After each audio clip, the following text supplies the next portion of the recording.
Elsewhere, the European Parliament votes to demand that the European Commission scrap the appointment of an ally of EU chief Ursula von der Leyen, casting a shadow over her bid for a second term.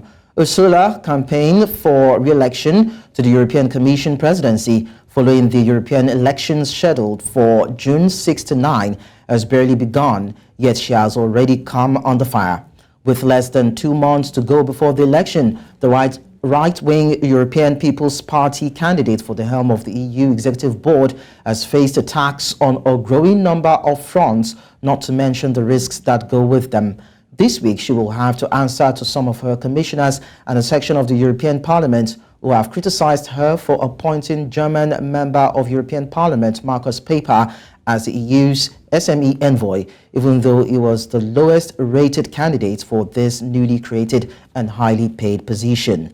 At this point, joining me on the news to talk more on it is Otunba Olabode, Osenie, political and public affairs commentator. Thank you so much for joining us on the news. Good evening, Lekan. Thank you very much for having me. So why does the EU Parliament see the appointment of Markus Pieper as EU small and medium enterprises envoy as a dent on transparency and impartiality?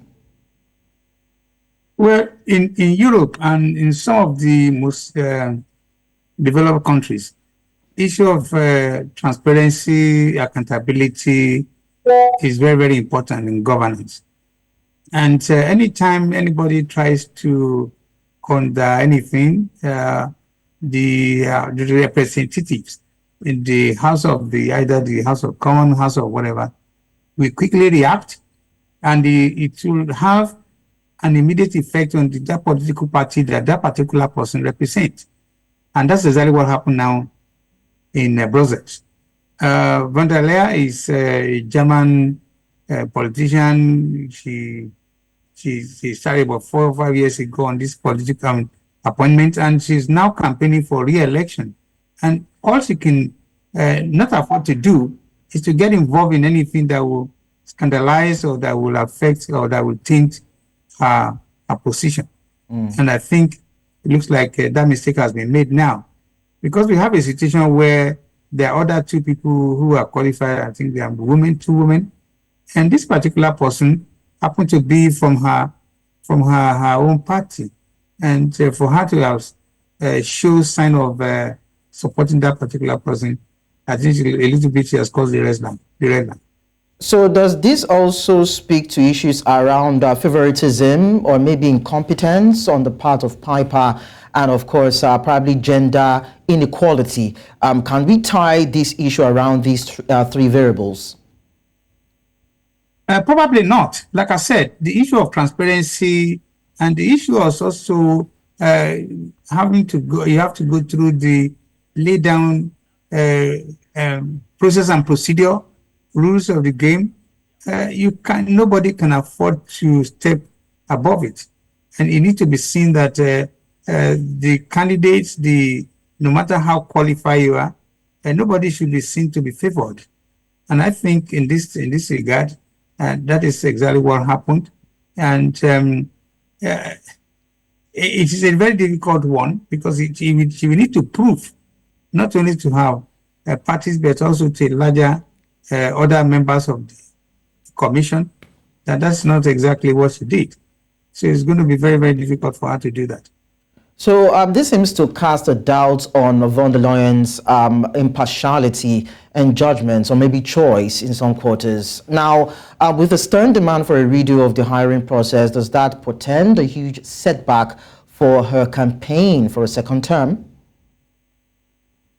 The damage has been done, because to redo it, I mean, again, normally it shouldn't be a problem, because it has to be proven that the process has not been properly followed, which, to be honest with you, I'm not too sure whether the process has not been followed. It's not like it happened to be that Mr. Pieper, however, come from her party, and also that other people probably have not been properly screened.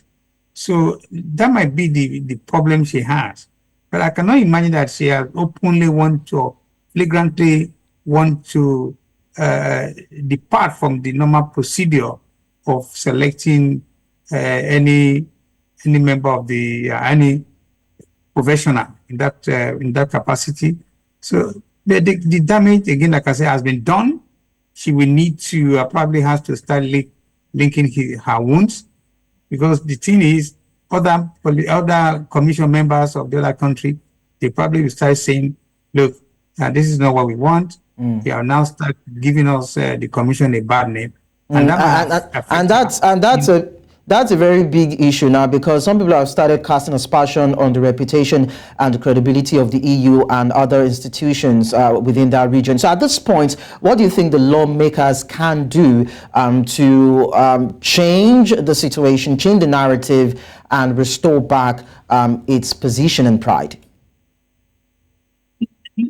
Not much. All they need to do is to redo the election and show the world that the transparency aspect of it has been upheld, and then also the accountability part of it has to be observed. All this put together is all what they can do.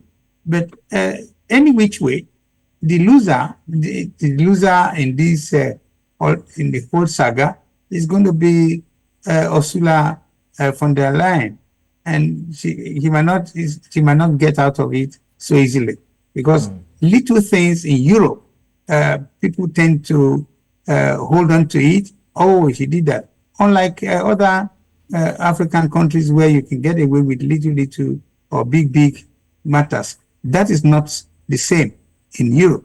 And that's where I think the problem is now. So redoing it is not a problem.